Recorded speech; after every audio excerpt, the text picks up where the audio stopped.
উত্তপ্ত নামখানা বিজেপি কর্মীকে মারধর করে নদীতে ফেলে দেওয়ার অভিযোগ তৃণমূলের বিরুদ্ধে। গুরুতর আহত অবস্থায় ওই যুবক বর্তমানে কাকদ্বীপ সুপার স্পেশালিটি হাসপাতালে চিকিৎসাধীন।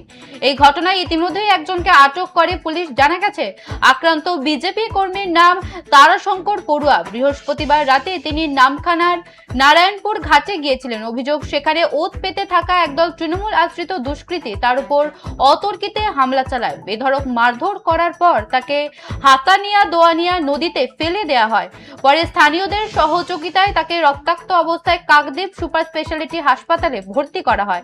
খবর পেয়ে ঘটনাস্থলে পৌঁছায় কাকদ্বীপ থানার পুলিশ। কাকদ্বীপ থানার পুলিশ ঘটনার তদন্তে নেমে ইতিমধ্যে একজনকে আটক করে জিজ্ঞাসাবাদ শুরু করে।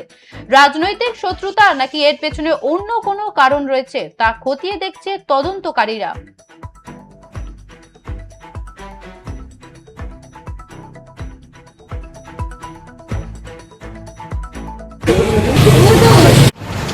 সন্ধ্যার মুখে আমি যখন ভেতরে আমাদের নারায়ণপুর ভেতরে ঘাটে গিয়েছিলাম, আমাকে দেখে বললো যে গৌতম পাল্লার যে ঘর ভেঙেছি তা তুই বললি কেন?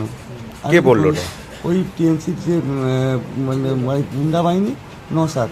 তা আমি বললাম হ্যাঁ তুই ঘর ভেঙেছি বলে বলেছি আমি। তা ওখান থেকে আমার কথা কাটাকাটি হয়ে গেল। তা আমি ওখান থেকে চলে এলাম।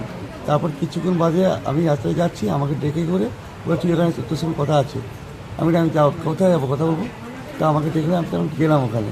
যাওয়ার পরে আমাকে বলছে যে তুই যখন বলেছিস তোকে মেরে ফেলবো, তোর পরিবারকে মেরে ফেলবো আর গৌতম পাল্লাকে মেরে ফেলবো। সঙ্গে সঙ্গে কিছুক্ষণ পরে আমার মাথায় ইটা মারলো আর হাতা নিয়ে দোয়া দিয়ে আমাকে ফেলে দিয়েছে। কোথায় ফেলে দিয়েছিল? ওই নদীতে। কোন নদীতে? হাতানিয়া দোয়ানিয়া? হ্যাঁ হ্যাঁ।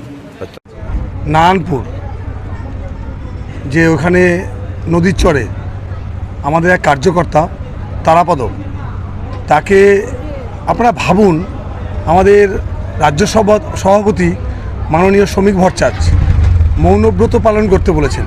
আজকে আমরা শাসক দলে, তা সত্ত্বেও আমাদের প্রাক্তন যুব কার্যকর্তাকে মাথায় ইট দিয়ে, এই যে আমরা বারবার বলছি এই যে তৃণমূল দলটা জিহাদি রোহিঙ্গাদের নিয়ে সরকার গঠন করেছিল, আজকে তার পতন হয়েছে, তা সত্ত্বেও এই রোহিঙ্গা এই বাংলাদেশি জিহাদিদের নিয়ে এখনও পর্যন্ত দেখুন বিরোধী থাকা সত্ত্বেও আজকের আমাদের শাসক দলের কার্যকর্তার উপর আক্রমণ করছে। এটা ভাবা যায়? আমাদের মৌনব্রত পালন করতে বলেছে বলে এই নয় যে আমরা মৌনব্রত পালন করছি। আমরা এই জিহাদিদের বিরুদ্ধেই আমাদের লড়াই ছিল। আজকের ভাবুন, আজকের আমরা যদি ভারতীয় জনতা পার্টি আজকের 2026-এ ক্ষমতায় না আসতো, আজকের এই রোহিঙ্গারা আমাদের সনাতনী হিন্দুদের যে কী অবস্থা করতো সেটা তার প্রমাণ, জলজাত প্রমাণ আজকে নারায়ণপুরের ভারতীয় জনতা পার্টি কার্যকর্তার উপর যে আক্রমণ। আজকের হসপিটালে